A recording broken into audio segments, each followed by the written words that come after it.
So now the big scene where he goes to meet Lord Summerall for the first Yes. time. When he's walking past, there are some naked women jumping over a flame. Yeah, and like Uh, singing a song as well.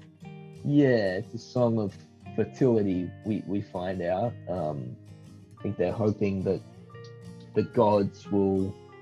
Yeah, I think they also believe in immaculate conception, essentially, conception without procreation, and so I guess that they're worshipping a god so that they'll get a baby. I'm realizing how weird this movie is to explain. I'm kind of imagining whoever's listening to this hasn't seen it, so it's like, Yeah. maybe just watch it. It's not like perverse or anything. It's just No.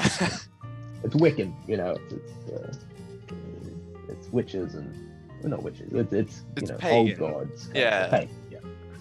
Yeah. But anyway, he talks to Lord Summerall. He's like, "Why are those women jumping over the fire naked?" And Lord Summerall's like, "Well, it would be very dangerous to jump over the fire with clothes on," which is an excellent point.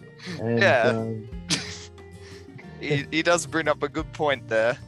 Yeah, and I think as well, like that's an interesting point about how he kind of can't see the forest for the trees in a sense, so to speak. He can't because he just sees all nudity and sexuality as sin. This particular nudity, it's just done very matter-of-factly. Like the reason that they're naked is nothing more than just that it's dangerous to have clothes on if you're gonna jump on a fire. He sees it all the same. It's all perverse, and so he kind of can't separate, matter of fact nudity from what he would find sexual nudity, I guess. Yeah, I remember actually there was one line that I really liked that Christopher Lee said in this, Lord Summerall said in this scene. And it was like, I think it was like, "Oh, you best sit down. Shocks are best absorbed through the knees," or something like that. Yeah, and how he is absorbing some shocks. Yeah. This whole time. This is where he does just the biggest what? Just like the first. Oh yeah, it's like... Yeah, it just like zooms in on his face. He's like, "What is all this?" Yeah, no, how he gets very confrontational. He's just like, do these children like learn anything about Jesus or anything like that? I forget what Summerall says in response to that. Yeah, well, I think he's explaining that I think he's kind of almost doing the evil guy explains his master plan a little bit, but he's explaining the history of the island. And he explains that his grandfather kind of wasn't a believer, but used this religion to his advantage. And he said that our job, in talking about him and his father, was to create the idea that here the old gods aren't dead. And how he goes, "But what about Jesus?" And he says something like, "Oh, well, he is dead," something like that. It's something like he's dead, but he can't complain, or something like that. I think he says he had his chance, and how he is. I think that's what really kind of upsets Howie the most. Yeah, I know. And then it's like after that whole conversation is done, it's like Howie's just like, it's like he says something like, "You're all pagans," or something like that, and it's like he just says the word pagan with like just so much like vitriol in it. It's like he says it's as though like pagan is like the worst thing that you could possibly call someone or something like that. Yeah. Yep. And it's just like, oh, he's really not happy about this. Yeah. No, he was not the man to send to this island. Nah. Literally anyone else wouldn't have been able to be sacrificed. This is my big thing that I don't understand about the movie. So it's like, they picked him perfectly because he's exactly who they needed. Yeah, their background checks must be really, really like effective. Just imagine like Lord Summerall just like going to like the to like his police department, and it just being like, oh yes, you got all these you got this very religious Christian person, very very strong beliefs. Anyway, how's his sex life? This is very important to know. Yeah, and I think let's see, at the end of this scene, Lord Summerisle kind of said, because of how he says he's coming back with reinforcements, he's getting the boys together, and they're gonna show you for the sex crazed pagans that you really are. Not find you guilty of murder, but we're just gonna kind of blow the lid off this place.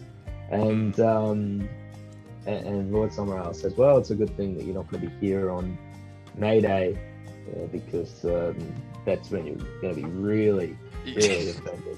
You're going to hate that. You don't like this. You're going to hate May Day. Yeah, no, actually, I remember there was actually something that was like kind of interesting. It was like Howie is obviously like very intolerant and like just hates everything about the pagan lifestyle and all that. But it's like, as far as I know, it's like there's not like a single person on the island that like criticizes his beliefs at all. Like I think Summerisle at some point is just like, yeah, no, that's totally fine. We're still gonna kill you though. Yeah, that's right. They are kind of a tolerant people, I suppose. But again, in retrospect, they know what they're doing. I mean, yeah. Kind of leading him to the slaughter, aren't they? The only time that anyone's kind of offensive to Howie, I mean, beyond them just doing what they like to do on the island, is when Christopher Lee says that Jesus had his chance, and in this place at least he's dead, and that's when Howie does the big what. But I think apart from that, they kind of they at least kind of pretend that these two could live harmoniously in theory. Yeah, in theory. If they hadn't just brought him there to kill him and all that. Yeah. I think I am missing a scene. He goes back, digs up the grave. Guess what? There's a hair in there. And they bring him, and then he chucks him at Lord Summerisle, and he says, I don't know. I think that's when he's like, that's it. I've had enough. Yeah, that's right. It's like he marches like all the way back to Summerisle's house, and it's like at this point he's just like playing a little ditty on the piano and all that. How he comes in, just tosses the hair corpse at him, and it's just like, what's this shit? Yeah, and they make the point that Rowan supposedly loved their hairs. We've heard that the whole time. So they say, this is what she would have wanted. I guess they're hinting that she's reincarnated as their hair. They're just kind of messing with him at this point, I think. But I reckon they very heavily imply here that it's like she is dead or something like that. Oh yeah. I think even before, when he's talking to the school teacher, he says, is she dead? And she says something like, you would say that she is. And she goes on to explain reincarnation and stuff. But we get in this scene with the dead rabbit, we hear Christopher Lee's singing voice. Just so good. Oh yeah. Okay, wait. Did you know? Like, have you heard any of Christopher Lee's albums? I've never heard it. I know that he's kind of a metal. He makes metal music. So it was like he made 3 albums. 2 of them were based on like Charlemagne, the military general, I think. Because it's like he's apparently descended from Charlemagne, like Charlemagne's his ancestor or something like that. Of course he is. Yeah, and it's like he did 2 very similar albums. One was apparently symphonic metal. One was power metal. I personally prefer the power metal one, despite the fact that I would say in general I prefer symphonic. But then he also did a 3rd album, which I reckon is the best overall. It's called Metal Night, and it's basically like a bunch of like metal covers of like songs from The Man of La Mancha, I think it was, which is like a musical based on Don Quixote. Oh wow. Wow. Yeah, no, like I would definitely recommend his cover of The Impossible Dream. I love it. Okay. Okay, I'll go check him out. He's yeah, what a fascinating life this guy Oh lives. yeah, I know. It's such an interesting life he's lived. He did this movie for no money.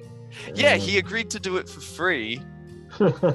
He is so keen to break out from the Dracula movies. He didn't want to be Dracula forever. Yeah, And I mean, he fair was enough. he was a massive part of this movie being made as well. He was right there from the beginning, financing stages. When I think when they wanted to adapt the book, which I think is called Ritual, into a movie, he was like right there pushing for it. So yeah, without him, this movie wouldn't have been made. So Oh yeah. Yeah. Oh, Christopher Lee. Oh. awesome. Yeah. Wait, actually, okay, here's a question, because I think I've asked a few people this. Who do you reckon who, between these two voices, which do you prefer, Christopher Lee's or Morgan Freeman's? Oh, jeez. Well, you know what? I'm going to say Christopher Lee because, we can hear him from this time in the 70s. We're in this movie. What is he? I don't know, you can do the maths, I guess. He's a younger man, and he still has that amazing voice. But we also know him when he was 93, and so I think Morgan Freeman, if he lives to be 93, I'm going to be interested what he sounds like then. Yeah, actually, that's a good point. But you know what? I appreciate that. You are the first person I've asked that who has said Christopher Lee. Really? Everyone else has said Morgan Freeman. That might be part of my decision as well. It's just such a thing that Morgan Freeman has the best voice. Yeah. I don't know. It's such a thing, and I feel like. Because I know I've heard Christopher Lee in interviews and that where he's just talking normally, and it's just like, oh, he's actually got a really nice voice as well. Yeah. Not to say that Freeman doesn't, because obviously he does. I just prefer Lee's. Yeah. Also, apparently Morgan Freeman's 84 now, so yeah, it would be interesting to see what he sounds like in his 90s. Check back with me in 9 years. Yeah. Yeah, I mean, both of them just have that deep tone of voice that's just absolutely mesmerizing. Yeah. Yeah, absolutely. Always nice to hear them. Yeah. So I think the next scene in this movie is when we figure, if we haven't figured out already what's going on. I mean, this is where we kind of find out, right? Wait, find out what again? Well, he's going through he meets the photographer who takes the photos of these girls at the May Day festival, and he goes through his archives. Yes. And he finds a photo of Rowan, which would have been the photo on the wall of the Green Man, with no fruit in the baskets, just like at the cemetery. And I think he realizes that these girls have been sacrifices, and Rowan's last year must not have been successful, hence why this girl's disappeared. Yeah. That's right. And it's like, then obviously Howie is like, he's like even madder about this, and it's like, but he's like starting to like be like, okay, I think I've figured out what's going on here. Yeah. And he was gonna go home, but he looks at the calendar, and I think tomorrow is May 1st. It's circled there on the calendar. Yeah, and it's like that's when the May Day celebration is all happening. Yeah. Why? Yeah. Wait, I forget. Why exactly does he choose to stay at that point? I don't even know necessarily that he does decide to stay. I think he just looks at the calendar and realizes that another sacrifice will be made the next day. You know, I think he's at that point he kind of decides Rowan must have been killed last year, hence the disappearance. But there will be another sacrifice this following year. Yes. And so he plans to go home and get reinforcements, but first he's got to sleep in the hotel, and this is where, Yeah. this is where Britt Eggleston tries to seduce him, and Yeah, from like the room next to him. yeah, it's a beautiful scene. She's singing the song Willow's song, and it's kind of banging on the walls rhythmically with the song, and Howie is just so unbelievably horny in this scene. He's almost dying of horniness.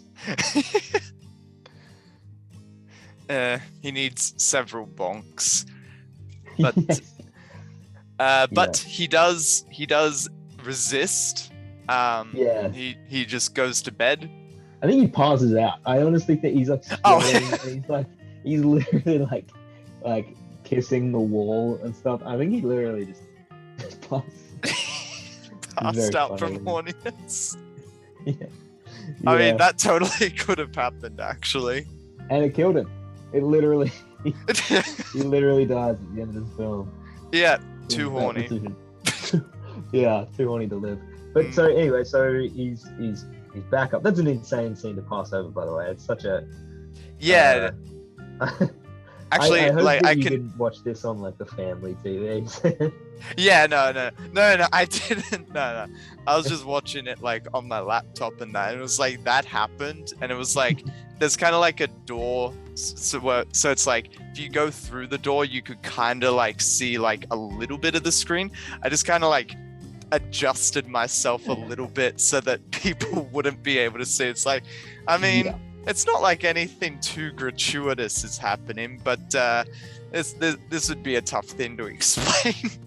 Yeah, it's very like 1960s English sexy dancing, where it's just like kind of almost like, I don't know, go-go dancing. You see it a lot in Austin Powers, just kind of like vaguely kind of erotic dancing. But the thing about this scene is Britt Eccleston at the time was pregnant, so when you're seeing her from the top up, that's just what she looked like.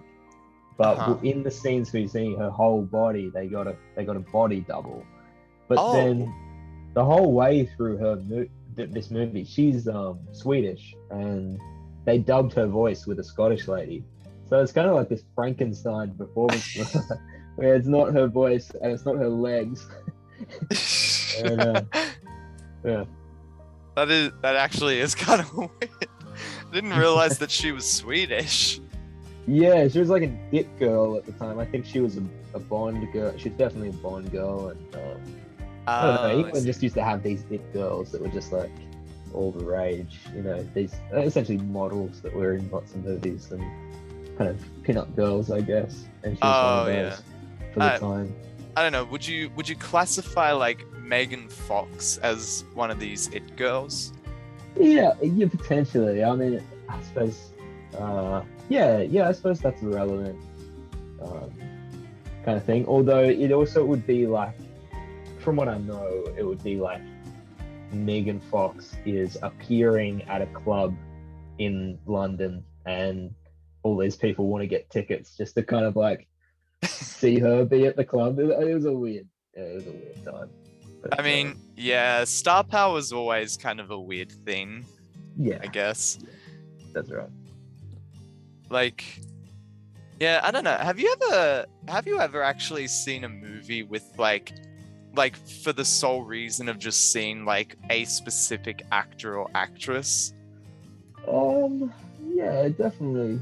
I mean, sometimes you got to be interested in the movie, so sometimes it's like, you know, it's a bonus that someone that you really, really like in it.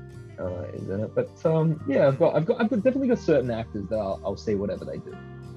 Oh yeah. Yeah. Like whom? I'll normally see anything with Adam Driver. He's great. Oh yeah. I watch any Robert De Niro movie. Florence Pugh. I watch anything with. Oh yeah.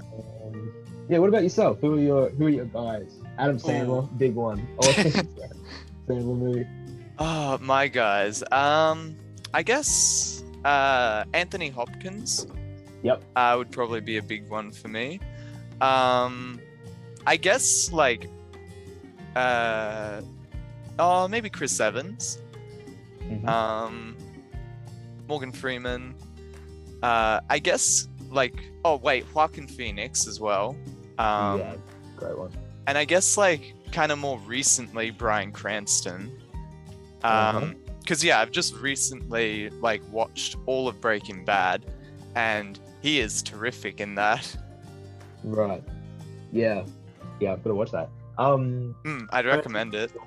He's someone that I don't, even if I know Francis McDormand is in something, I don't watch the trailer. I'm going to see it anyway. So Okay, fair enough. yeah. But anyway, back to the Wicker Man. Yeah. But he's how he's getting towards the Wicker.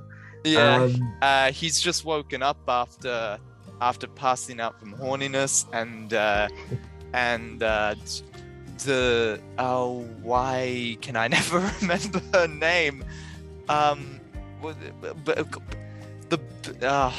landlord's daughter. Brett. Well, that's a real name. But it was like I couldn't even remember that. It's like, what's her? Yeah. She's someone's daughter, but like, yeah, it's like she comes in and it's just like, oh, I was kind of expecting you to pop by to visit or something like that last night. So it was like, she obviously wasn't doing that all just for shits and giggles. She was expecting him to drop by, and like you had said before, it's like that could have been an out for him if he had like taken her up on that offer. He might have survived, or I don't presume know. So, but it's hard to imagine what the people do in that case. Like, it's like, I don't know. So they did this whole thing again. That seems kind of unlucky. But anyway, that's an important theme of it. I think that's his fatal flaw, is that he can't put his value. He can't see his values as anything but morally superior. Oh wait, hold on. Oh, okay, wait. I've just looked up like the plot synopsis, and it says like, so it's like his research on the photos and all that reveals that when there's a poor harvest, the islanders make a human sacrifice to ensure that the next harvest will be bountiful. Yes. He concludes that Rowan is alive and has been chosen for sacrifice. Right. So that may have been why he stayed, because he was like, she's still alive. I'm gonna stop this. Yeah, that's interesting. Because you would think that if maybe this movie is set in 72, I guess. No, this movie's set in 73, so at the start. So yeah, that's interesting. He's seeing a picture from the previous year with a poor harvest with Rowan, and then he expects her to be alive. If I'd figured out that means that they sacrifice her, I would kind of expect her to be dead. It says that when there's a poor harvest, they make a human sacrifice to ensure that the next one will be bountiful. So I guess he's like, he sees last year's harvest wasn't very good, and so then he's like, okay, they must be going to like sacrifice her this coming year to get a good one this time.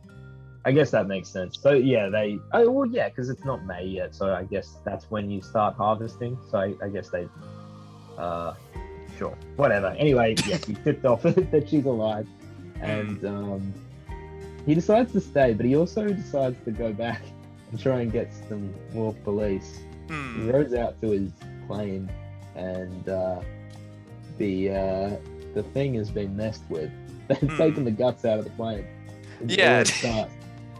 It's Wait. like the guy who's like in charge of taking care of it was just like, oh, like I don't know, must have been like some kids or something like that. Yeah, and he says something like, "Oh, I can rodeo, but it's gonna take a full week." He's serious. He's genuinely serious. It's just like, no, I would not like to row for a full week back home. Thank you very much. Yeah, it's not even a serious like suggestion. It's waste of time. But anyway, so I guess I think he says something. Guess I'm gonna have to find her myself. So he's going to Mayday, and he goes to the library to learn all about pagan ritual. And do you remember the archetypes of the pagan parade? So I remember that there were 3 archetypes. One of them was like of a woman. One of them was like, I think like a horse or something like that. And Yeah, the third one was hobby the horse. fool. Sorry? Yeah, I think it's the hobby horse. Oh, yes. A dude dressed up as a horse. The man lady, the dude dressed up as a lady, who's normally the community leader or the priest. And then the fool, who's a king for a day. This is Sam, why I thought you'd like this movie, apart from it being a musical. Is just you love your old gods. I know you're kind of more in the Greeks. But I have done my fair share on like mythological gods and all that. Right. Yeah, the lore. You love the lore. Yeah, it's some nice quality lore right there. And it's like, I think I remember I'd read, and it's like read extra info about the movie, and it was like all of this stuff is like true as far as like what pagans believed in and all that. So it's like they did do their research on this. Yeah. Which is always a positive. Yeah, and so then the festival is among us, and you have to remind me what happens from here. I mean, So it was like, he so it's like the landlord and her daughter they're kind of like whispering to each other about about Howie, while they think he's still asleep. He's not. He's just pretending to be asleep and is listening to what they're doing. And then it's like the landlord, then he's like starting to get into costume because he's the fool for this celebration, I guess. Howie comes along, knocks him out, and then steals his costume and starts going incognito into the celebration. Yeah, Howie's undercover as the fool. Yeah, Howie's undercover as the fool. The hobby horse is like this big guy that we had seen earlier in the tavern. And the woman is Lord Summerisle. And so we get to see Christopher Lee dressed as a woman. It's great. Yeah, and he's selling it too. Like, even though Summerisle doesn't believe in any of this stuff, he really loves this parade. He's really getting into it. Or it's like there's a bit where it's like the 3 of them are like prancing along the area, and Summerisle just turns to the fool because he doesn't know it's Howie. And it's just like, hey, fool, like play along, something like that. Well, what's even funnier is you consider, like, I guess he does know it's Howie in a sense. You know, this whole thing's been set up. Like, he probably does. He sees this. He knows that Howie couldn't escape, and he sees this fool who clearly doesn't know what he's doing. When they do this every year, I reckon he knows it's Howie, but he's still like, hurry up, like the dance, fool. You know, like, doesn't want him to ruin the whole ceremony. Yeah, no, he's just looking out for his people. Yeah.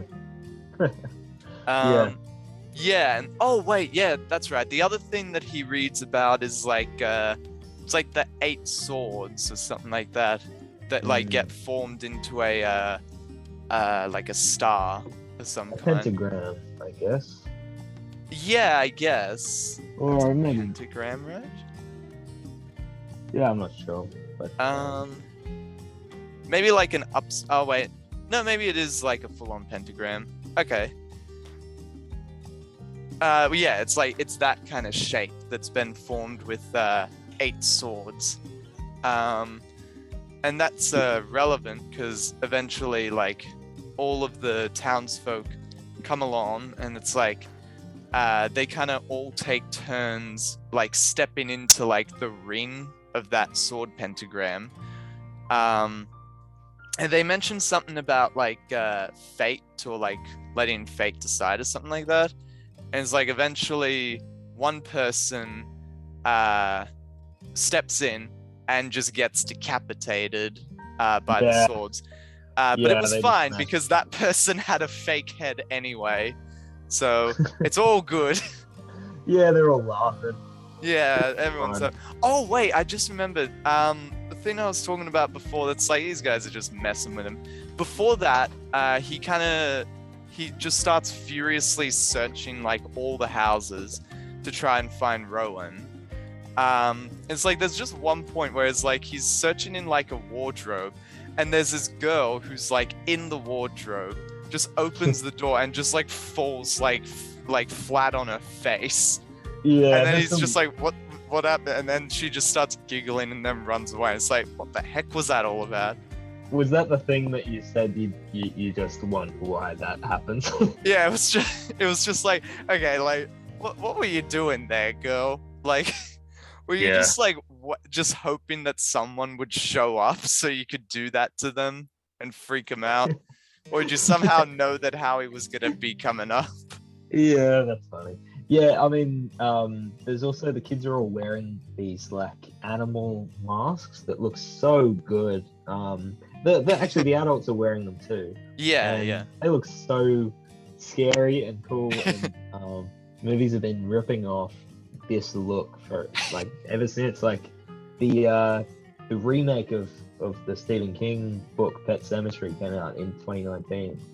And they, you know, with the remake, you always need it to be more scary, and so they added kids wearing these exact masks. And so in the trailer, it kind of looked like there was going to be this, you know, almost pagan element to it. And they were just wearing masks to be spooky. They were just like, there was no part of it. But yeah, and there's also in the score in this part some really cool.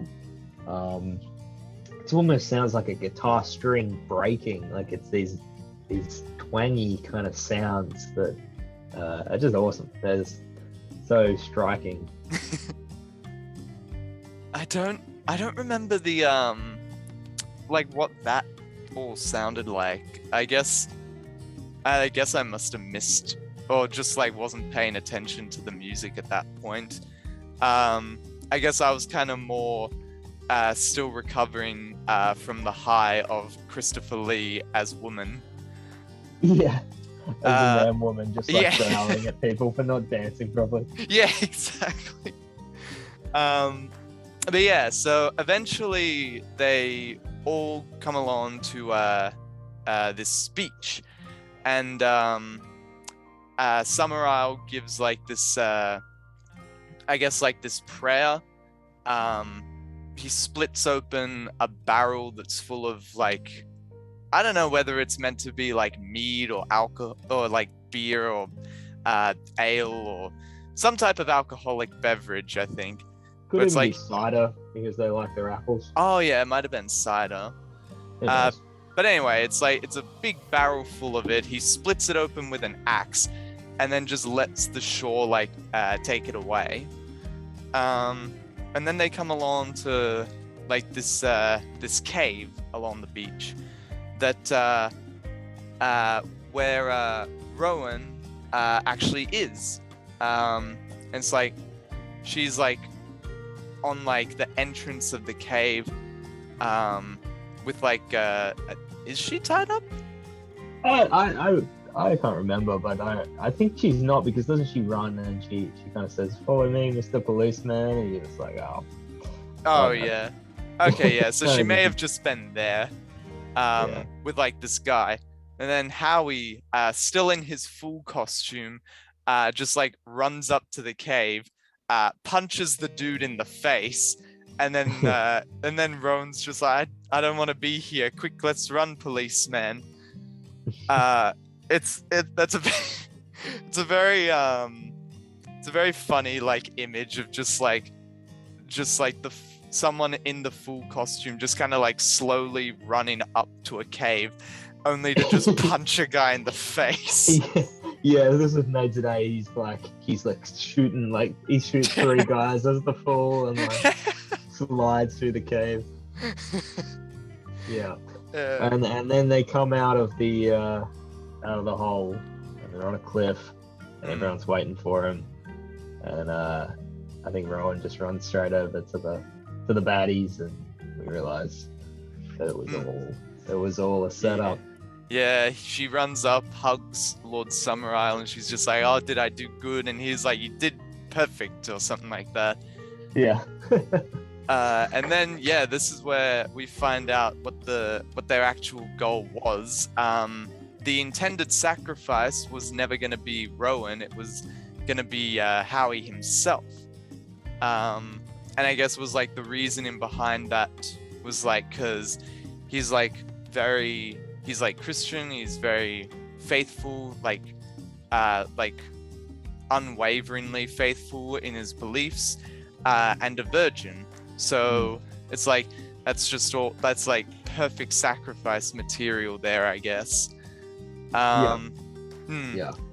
And then then like they grab him, they like forcibly tie him up, and then like take him up to this giant Wicker Man statue that has like some chickens, pigs, other animals, that kind of stuff, in like the arms and legs and that. It looks awesome. It is quite the image there. And the sun is setting this whole scene, and the wind is blowing. Christopher Lee just looks insane this whole scene. His hair looks like the sun, which is interesting. They're all praying to the sun. And, I think that was like I looked up Wicker Man just on Google, and it's like first thing that comes up is like I guess the cover art for like the DVD or something like that. And then the second image is like that of like Christopher Lee with his crazy hair in front of the Wicker Man statue. It'd be good on a t-shirt or a pair of socks or something. How he's kind of really screaming. He really does. He's set on fire, and he's praying, and he's still praying to his God, and but he makes a point here that I think is a very good point, where he says something along the lines of, well, what if killing me doesn't bring your harvest back? Next year, only a bigger sacrifice will do. Only Lord Summerisle will do for the sacrifice. And you can see on Lord Summerisle's face, just like, why did you say that? Yeah, no, he's not very happy with that idea. It's like, and it's like he really like just kind of like brushes it off a little bit. It's like how he's just like, what if killing me doesn't bring you a good harvest? And Summerisle is just like, it will. Yeah, I don't think. He barely even acknowledges it. But I think it's always very annoying when someone does that. It's like, what if this happens? It won't happen. It's like, no, this is a hypothetical. Yeah, I think just briefly is like this movie. We discussed it being kind of about these conflicting religions, but Lord Summerisle is a embodiment of the fact that no matter what religion it is, standing over it is someone who serves to gain from people subscribing to it. And a lot of the time they may not even subscribe to it themselves. Right, or at least them subscribing to it is very convenient for them. Yeah. And so if you see it like that, if Lord Summerall is this metaphor for the powerful, then this scene is almost like a take on, or a comment on revolution and how these power structures fall, where the powerful will turn the peasantry against each other and against other people for so long. But sometimes those there'll be a war and people will fight, but then when that doesn't solve the problem, when they say we need to get rid of all of these people and then our problems will be solved, when that doesn't work, the only person you can come for is the powerful. And so that's why it's like, that's why you have the powerful that like insists that like this will work and all that, because it's like it's like if it doesn't work, you're gonna be seeing a French Revolution being pulled on you. Sure. And so Lord Summerall might be able to convince the people again that they need to sacrifice more girls or something, but if he's not able to, we're gonna have a revolution on Summerall. Which is interesting because but to fit a comment about how political change works into this movie about where Christopher Lee is dressed up like a woman and there's all these songs and all this stuff, I think is pretty cool. And this is a movie about cycles because these people believe in resurrection, and so then to have this just brief comment, if you dig down into it, you can see this cycle about religion as propaganda, and then what that ultimately leads to if it's just kind of, if that's the logical conclusion. It's a cool movie. That's kind of why I like it so much. Yeah. And it was at this point that Sam's recording stuffed up somehow. So we had to go ahead and make sure that all of that data hadn't been lost. Then Matt had to start recording on his end. So here we are, like 10 minutes later. Woo! Cool. Okay. What did we get up to? I just finished my little rant about. I think I was then gonna talk about the the final bit where it's like, so it's like final bit shows like Howie, getting burned alive in the Wicker Man statue while everyone else is dancing and singing. You have to see this scene to believe it. I mean, this is like pure cinema, right? Yeah, it's just you got to look this up on YouTube or something if you've not watched this and listened to this whole thing. It's just epic. Oh yeah, I'm just looking at like the reception for the movie now. It's like the guy who played Howie, Edward Woodward. Yes, one of my favorite names. Edward Woodward. How much wood would Edward Woodward chuck if Edward could chuck wood?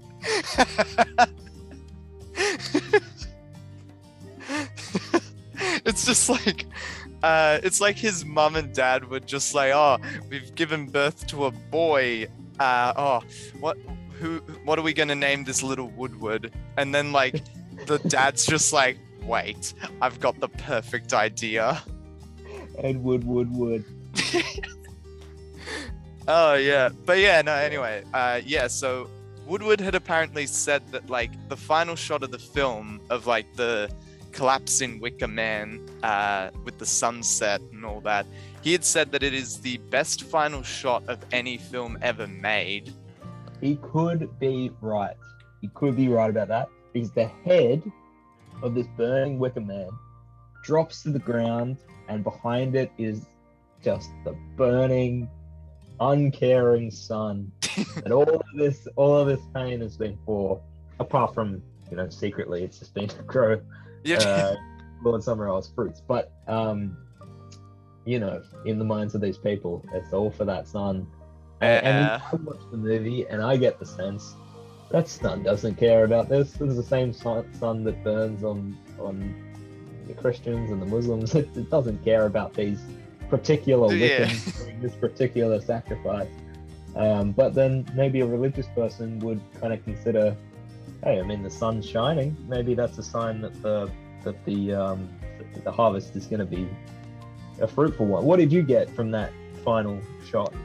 The final okay, so it was like pretty much the whole time that the Wicker Man was burning, like the whole time I was just like, geez, they really needed to hope that, like, you know, nothing went wrong, because it's like, could you imagine like something went wrong and then they're just like, okay, we're gonna have to build another statue Yeah.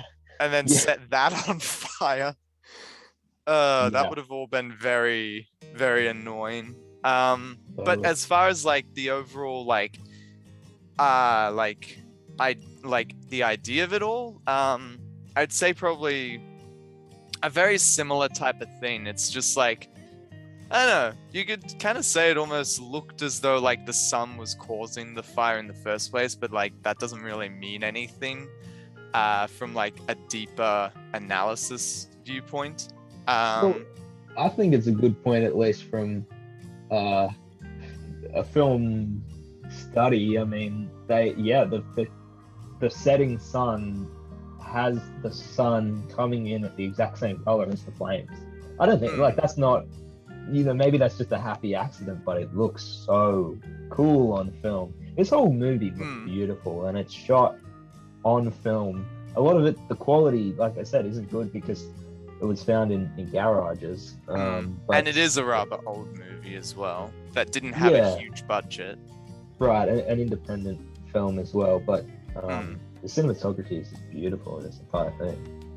Yeah, no, there's a lot of really good shots within this film. And now that I'm thinking about it, like, I'm trying to think, like, what other movies I would think that, like, I don't know, might have a better ending shot. And it's like, I don't know, a lot of my favorite movies don't, like, they're not really that well known for their final shots. It's kind of more like the overall film in general that I really like. But it's like, yeah, as far as like ending shots go, like there's I think the final shot in Hacksaw Ridge that has like Desmond being like carried like on like a helicopter stretcher or something like that. And it's like there's like almost like some Christ imagery going on with that one. A lot of these other movies I'm looking at right now, it's like it's not really the ending shot that really gets you. Yeah, I think this is the ending shot. Like credits roll over. Yeah, totally. And the sound of flames and just the singing of the locals. But I think the thing about a great ending shot is one that creates the feeling that what's happened in the movie will continue forever, you know, or that it's not the end, you know. I mean, some movies wrap up beautifully, but some have this sense that this is just a moment that we've seen, and what's happened here will continue for all the time. And like we said, like, you know, next year they may well, if the crops continue to fail, they may sacrifice Lord Summerisle, and you know, there might be some kind of like secular, like, you know, they realize that this seems to have no effect, and then there's some kind of like move away from religion, like after the French Revolution, you know. There's an enlightenment on Summerisle. Who knows? But I think when you see that burning sun, it just has this feeling like there will always be pain in the name of religion, I suppose, in this name of we have to kind of persecute someone else to prove our own values, our own superiority. Great final shot. And from a technical standpoint, it's like, how do they get that head to fall right where they needed to? I didn't think about that. They would have to build the thing. Are we sure that it's not a model, is it? No, it's a real. Yeah, no, I'm pretty sure thing. That should be like full scale. I mean, otherwise it's like, how did they like? Because I'm pretty sure they have a shot of like Howie like getting like tossed into it. So it's like, yeah, it's like I feel like it probably is full scale. Yeah. Cool. Well, that's the movie. Yeah, that's the movie. Awesome movie. I think you watched the right version. I'll figure out from this conversation. I think kind of at some point I was like, okay, maybe I did watch the like director's cut or whatever the full version was. Something I'll say is interesting about the final cut that we have. Actually, there's more movie that he left out for the final cut. I've never seen it. I've heard that it's just like I think there's a beginning scene where he's with the other cops back on the mainland, and they're like making fun of him for being a virgin, I guess, and being so religious and stuff. So I didn't get that. No, I've never seen that version.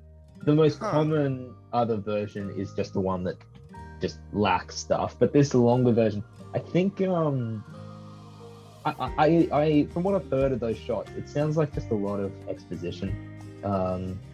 Like that's really trying to set up that Howie, set up Howie's entire psychosis, well, not psychosis, his entire thought process and his character.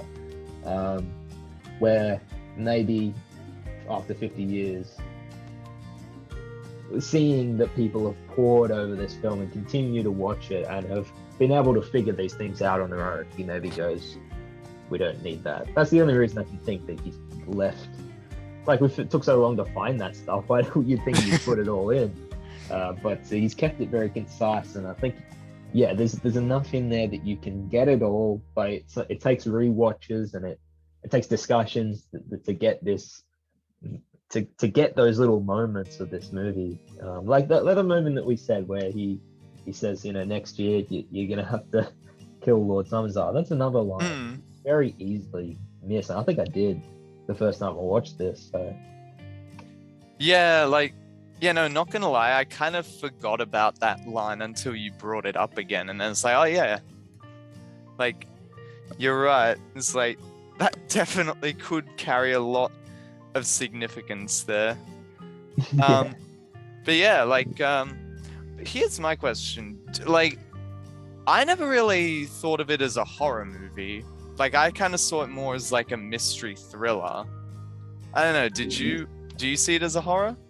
Well, I do. I think there's a few things going into it being a horror. I think for one thing, at that time, having Christopher Lee and stuff, after he'd done all of the Hammer horror films, he'd done, he was known as Dracula. So to have him in it, and it'd also be scary, I think just instantly put that at the time in the category of horror. But I also think as it's inspired so many of these folk horror movies, Midsommar chief among them, but also movies like Apostle is really good. It's on Netflix if anyone wants to watch more of his stuff. Okay. There's a handful of them. The Witch, I guess.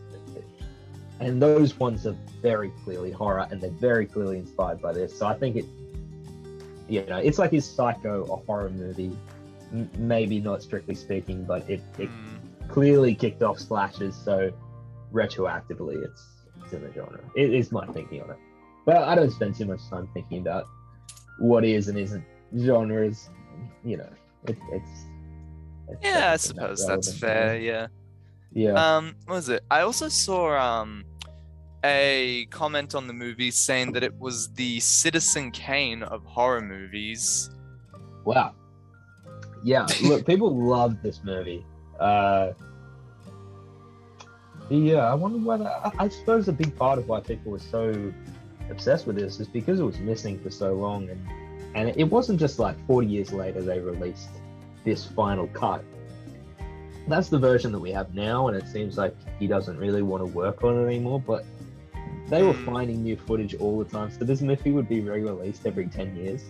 And so even though it didn't make a big splash when it came out, it kept getting released. A lot like how Gone with the Wind has made the most money of any movie ever. Yeah, like adjusted for inflation and all that. it blows the other ones out of the water. And the Oh, reason yeah, for that was 100%. because in those days there was no way to get a movie on DVD or home release or even on TV. Once a movie came out, if you didn't see it, you could either wait until they released it again, or you could just hear stories of it from your parents and stuff. So they kept bringing that movie out, and people kept going to see it, having heard legend of how good it was. And I think this is the same thing. Yeah, I get that. I mean, I know when I first saw that comment on it, I kind of thought like, I guess it kind of depends on what they mean by the Citizen Kane of movies, because like full disclosure, like I know that Citizen Kane has been cited as being like, you know, one of the greatest, if not the greatest movie of all time and all of that. And it was like, I watched it rather recently, just like been ticking a bunch of movies off my list. And I kind of thought that it was like just okay. Like, Yeah. it was quite, like, it was good. But like to say that it was like the greatest of all time, I think is a pretty big exaggeration. Another one maybe that its legend maybe precedes it more so than, you know, it maybe cannot live up to just the legend that it has around it. Did you see Maybe. Mank, Sam? Did you see Mank? Sorry? Did you watch Mank? I don't want Mank. to say it again. Oh. Mank so many times. You say Mank 4 times, then Mank appears. Oh, no. No, I don't think I have seen it. You've heard of it though. It's not ringing a bell for me right now. Hold on. Yeah, well, it came out last year. I think it's about Herman J. Mankiewicz, who is the screenwriter of Citizen Kane, and Oh, yeah, okay. it's an entertaining enough film. Oh, okay.